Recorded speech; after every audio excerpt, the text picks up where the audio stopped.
Kontoritöötaja, kui sul valutab ranne või küünarvarras, siis võib olla abi õigest hiirest. Vasakukäelised, te ei pea enam kasutama oma paremat kätt hiirega töötamiseks. Kasutage oma vasakut, kasutage vasakuga hiirt.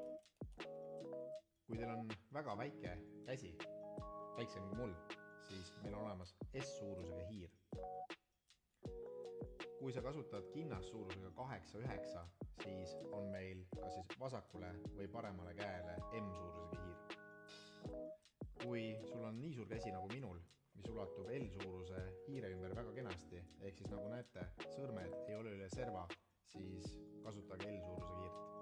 Kui sinu nimetissõrm või peopesa vajab eraldi toetust, siis selle hiirega tulevad kaasa 2 lisavidinat, ehk siis nimetissõrme tugi ja peopesa tugi. Neutral ehk siis eesti keeles neutraalne 3-1 hiir on poolvertikaalne ehk siis aitab olukorras, kus me võib-olla pole harjunud täisvertikaalsega töötama, minna üle horisontaalselt rohkem loomuliku asendisse.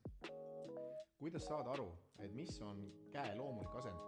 Pange käed külje peale, lõdvestage ära, tõstate käed sellisesse asendisse.